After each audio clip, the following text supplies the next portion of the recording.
Davos World Economic Forum program just ended last week, and we did catch up with Minister of ICT in Nigeria, Omobola Johnson, and she gave us some perspective on the ICT sector in Nigeria. Before we come back to the market, let's take a look at that interview.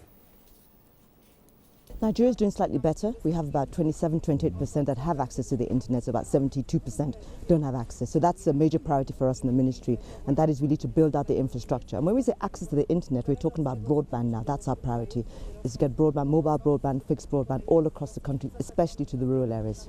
That's a big challenge. I mean, we know infrastructure in itself is an enormous challenge, and that's the hard infrastructure, the soft infrastructure that you're speaking about.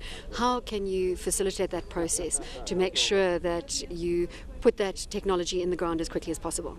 Well, we're doing a number of things. First of all, we're just putting the finishing touches to a broadband plan and strategy, which really just brings together all the initiatives of the different network operators, infrastructure providers, because what they were doing is building infrastructure in the commercial areas. So we have a broadband plan that brought them all together, and we now have a strategy that says, well, this is how we're going to build up broadband. We have actually worked with the Ministry of Works to provide reasonable, much cheaper access to right-of-way, so making it much more cost-effective for right-of-way.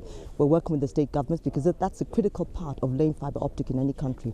And really what we're doing is ensuring that all the bottlenecks for building this infrastructure very quickly are removed, and we can actually just accelerate the build-out in the commercial areas and in the rural areas as well. Given the stats that I quoted earlier and the fact that some 600 million African consumers do not have mobile phones, and then the 440 million that do have mobile phones are due for upgrades right now, investors here at Davos must be leaping to meet with you and invest in your space. Absolutely. I mean, what we need to do actually is more cost-effective, affordable smartphones, because not many Africans can buy a $600 smartphone like an Apple or a BlackBerry or a Samsung. And so what we're looking at is really we've got a market a size that is 600 million to $1 billion. We need to begin to work with the manufacturers of these mobile phones to make mobile phones that are actually much more affordable, and we're seeing that right now. We're seeing some $300 smartphones that can actually do SMS and also have access to the internet. Sorry, $100 phones that actually have access to the internet as well. And that's what we're doing. Nokia's doing that already. We're working with them because it's not enough to just build the infrastructure. People have got to have devices to be able to access that infrastructure. Despite the excitement we're seeing around the African continent, what are the concerns that investors are expressing when they talk to you now in closed and open forums? I think the biggest concern really is around the regulatory environment. And because what investors want is really stability, predictability, consistency. And we're fortunate in the ICT industry in Nigeria that we've had a very stable regulatory environment over the last 10 years. We've attracted over $25 billion of investment into the Nigerian ICT industry. So for us, it's not really a problem. And we can actually say that we've got a regulator that understands the market and really understands what investors want. And we need that. We've got $25 billion and growing, but we need much more, because to build out that infrastructure requires much more investments than we've had in the past. What influence can Nigeria's telecommunication industry have on the rest of West Africa? Tremendous.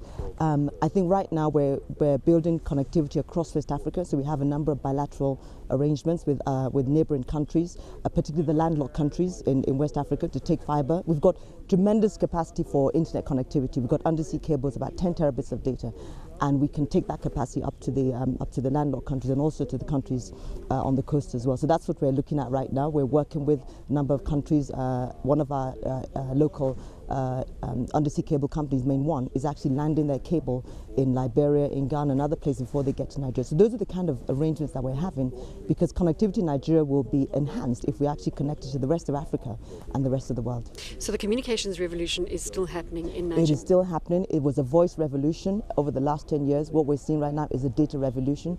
The minute we put out more megabits of data, it's taken up very, very quickly. And that brings us to the other issue about, once we get the infrastructure right, we get devices into people's hands, we need to begin to build the local content. And that's where the development of a software industry really begins to come into play.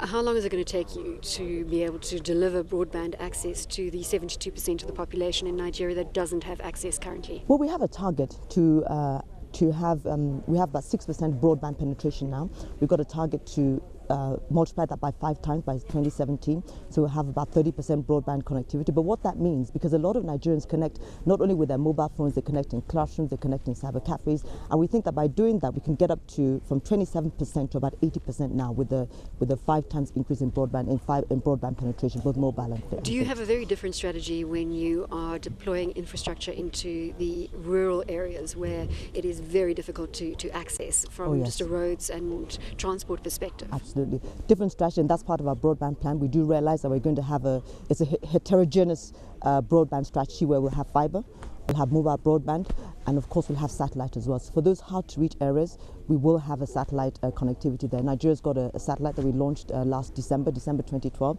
and we're going to utilize that satellite to provide broadband in the rural areas. In terms of Nigeria's relations on the telecommunications front with South Africa, are there strong ties? Very strong ties. MTN is one of the biggest mobile companies. They've got about 40-45% of the market share. The interesting thing actually about the telecoms industry in Nigeria is that it's very much in emerging markets. The MTN from South Africa is there. We've got Airtel, which is one of the from India, and of course Etisalat, which is from the UAE. And of course our own local provider, Glo. So it's a very interesting mix of emerging markets investing in emerging markets, which is really what we do.